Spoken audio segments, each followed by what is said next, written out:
Hello traders, मैं हूं आगोर और आज की वीडियो में हम गोल्ड की वॉल्यूम प्रोफाइल प्राइस एक्शन का एनालिसिस करेंगे। अगर आप इस वीडियो के लिए तैयार हैं तो बगैर किसी वक्त के शुरू करते हैं इस वीडियो को।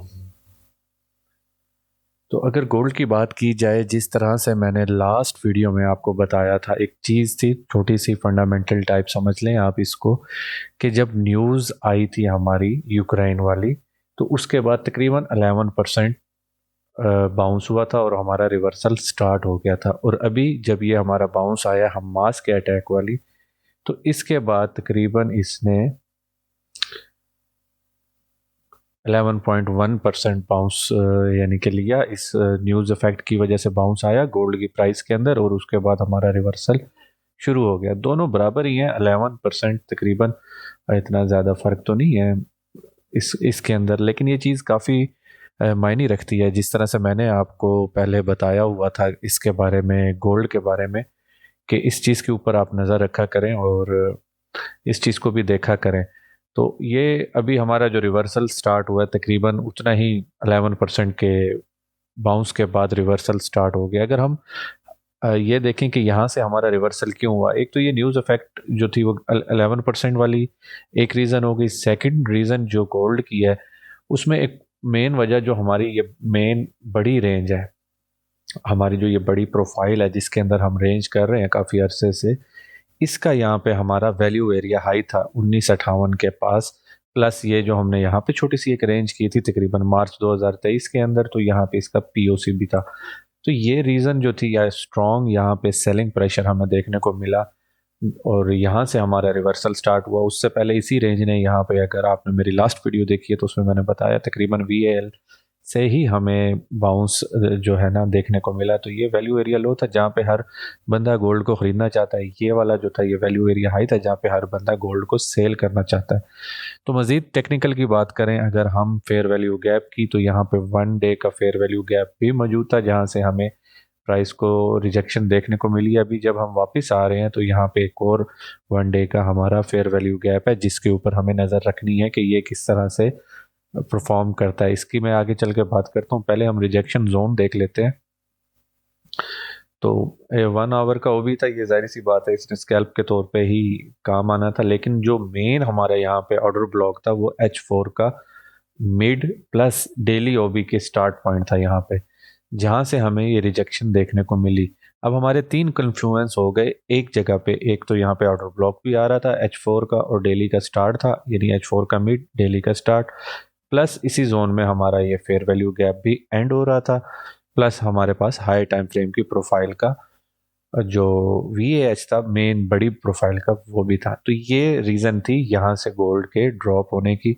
और अगर इसको न्यूज़ इफेक्ट को भी डाल लें, हालांकि ये एक इतनी बड़ी रीज़न तो नहीं है, लेकिन फिर भी इफेक्ट तो किया मार्केट को अगर एक तरह से देखा जाए। तो ये वो चीज़ थी जिसकी वजह से गोल्ड यहाँ से इस जोन से रिजेक्ट हुआ, अब रिट्रेसमेंट के लिए नीचे की तरफ आ रहा है। अब हमने ये देखना है कि हमारी रिट्रेसमेंट कहाँ तक होती है। अब थोड़ी सी टेक्निकल बात करते हैं कि अगर हमारी रिट्रेसमेंट होती है हमारा ट्रेंड इस टाइम क्या है। तो उसके लिए हम चलते हैं सबसे पहले तो चेंज ऑफ करेक्टर के ऊपर। ये हमारा डेली टाइम फ्रेम के ऊपर चेंज ऑफ करेक्टर हो रहा है। अगर मैं आपको इसका ये ट्रेंड दिखाऊं, यहाँ से हम स्ट्रॉन्ग डाउन ट्रेंड में थे गोल्ड के ऊपर प्राइस में। जब ये न्यूज़ आ गई और उसके बाद हम बिल्कुल गोल्ड जो है ना स्ट्रॉन्ग डाउन ट्रेंड के अंदर था। उसके बाद पहली दफ़ा इसने अपनी जो ये लोअर हाई थी इससे ऊपर हाई बनाई है, तो ये हमारा चेंज ऑफ करेक्टर जो है ट्रेंड का काउंट होगा। और अभी हम जितना नीचे आ रहे हैं यहाँ पे हम हायर लो बनाने के लिए आ रहे हैं। अब यहाँ से बनाते हैं या इस जोन से बनाते हैं तो ये हम हायर लो ही बनाएंगे। ये हमारा इनवैलिडेट कब होगा, जब हम इससे नीचे अपनी डेली क्लोजिंग करेंगे, इस जोन से नीचे डेली क्लोजिंग करेंगे। यानी कि अगर हमें 3.82 या 0.5 से नहीं मिलती और 0.68 हमारा ब्रेक हो जाता है ये वाला भी फिल करके, तो तब तक हम यही जहन में रखेंगे कि गोल्ड अभी भी बुलिश है, अभी भी इसको नेक्स्ट लेग अप मिल सकता है यहाँ से या फिर 0.5 के लेवल से, क्योंकि यहाँ पे H4 का ओबी भी आ रहा है और यहाँ पे हमारा मीडियम टाइम फ्रेम का एक स्ट्रक्चर भी है ये वाला। तो ये वाला जो स्ट्रक्चर है ये ब्रेक नहीं होना चाहिए, मीडियम टाइम फ्रेम का जो हमारा स्ट्रक्चर है। प्लस ये 0.382 का जो लेवल है यहाँ पे एक छोटा सा एस एफ पी और ये डेली फेयर वैल्यू गैप भी है। तो इस लेवल को आपने जहन में रखना है। और दूसरी चीज़ जो इसमें इंपॉर्टेंट चीज़ है उसको ये भी जहन में रखनी है कि हमारा चेंज ऑफ करेक्टर हो गया, अब हम हायर लो बनाने के लिए आ रहे हैं और उसके बाद हायर हाई बनाने के लिए जाएंगे, जो कि हमारी हो सकती है 2059 के पास, या जब हमारी हायर लो कंफर्म हो जाएगी उसके बाद देखेंगे कि कहाँ तक हो सकती है। तो अगर मैं आपको ये छोटे टाइम फ्रेम के ऊपर एरियाज मार्क करवा दूं जो हमारे सपोर्ट रेजिस्टेंस जोन्स हैं या मार्केट स्ट्रक्चर है, तो उसमें सबसे पहले हमारे पास है 19-12, 19-18, 19-12 टू 18 का जोन है। ये जोन है जहाँ से मुझे एक्सपेक्टेड है कि हम बाउंस कर सकते हैं और ये हमारा ओल्ड सपोर्ट जोन भी है। फिर उसके बाद हमारे पास एक 1945 और 1951 का है। ये वाला जोन था जिसने बहुत प्यारा हमें यहाँ पे बाउंस भी दिया, क्योंकि ये फर्स्ट टाइम टच हुआ था जो हमारी लो से एनकेडवी वेप आ रही थी उसको। तो यहाँ से हमने ट्रेड भी ली और पहले से हमारे पास ये डिसाइडेड था कि यहाँ से हम लॉन्ग लेंगे और 1965 के पास हम टीपी बुक करेंगे। अगर आपने हमारा ग्रुप नहीं ज्वाइन किया और आप चाहते हैं कि मैं ट्रेड लेने में आपको मुश्किल हो रही है, तो आप हमारा ग्रुप ज्वाइन कर लें, जहाँ पे ये ऑलरेडी ट्रेड जोन्स हमारे मेंशन होते हैं और डिस्कशन चल रही होती है गोल्ड के बारे में, तो हम वहाँ पे ट्रेड्स ले भी रहे होते हैं।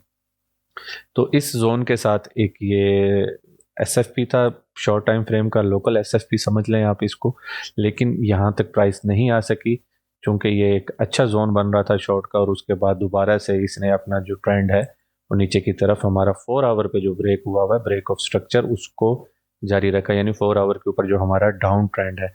तो इसमें अगर इस ट्रेंड को हम देखें 4 आवर का जो हमारा ट्रेंड है, क्योंकि बड़े के ऊपर तो हम अभी तक बुलिश हैं, और 4 आवर के ऊपर अगर हम इसकी बात करें तो इसके अंदर हमारा जो ये अभी का लो है वो तकरीबन 1908 1900 के पास तक हमारा बन सकता है।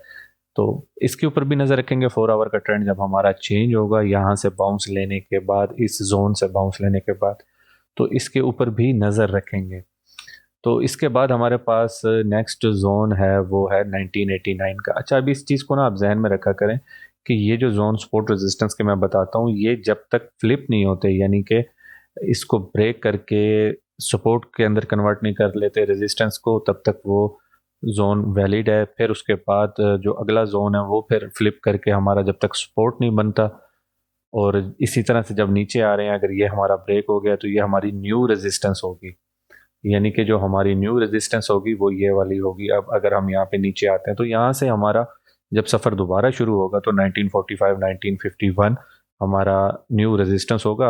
अगर कोई न्यूज़ आ जाए और ये इस तरह से बुलिश हो जाए, तो न्यूज़ आ जाए और अचानक से पंप हो जाए, तो वो एक अलग बात है। लेकिन जो टेक्निकली हमारा सपोर्ट जोन्स हैं, रेजिस्टेंस जोन है, ये मैंने आपको मार्क करा दिए हैं, इनको आप मार्क कर लें। नीचे हमारा 0.5 का लेवल है, 61875 और 0.88, ये टोटल की फिब मैंने यहाँ से लेके यहाँ तक ली हुई है। तो ये एक क्विक अपडेट थी हमारी इसकी गोल्ड के ऊपर। उम्मीद करता हूँ आपको वीडियो पसंद आई होगी और हेल्पफुल लगी होगी, इंफॉर्मेटिव लगी होगी। अगर आपको लगी है तो इस वीडियो को लाइक करें, दोस्तों से शेयर करें। अगर आप लेटेस्ट ट्रेंड और अपडेट और एनालिसिस लेना चाहते हैं तो चैनल को सब्सक्राइब कर लें। अगर आपके पास कोई सवाल या सजेशन हो तो लाजमी इनको कमेंट में बताएं। आज की वीडियो में शामिल होने का बहुत शुक्रिया। मिलते हैं अगली वीडियो में। Happy trading.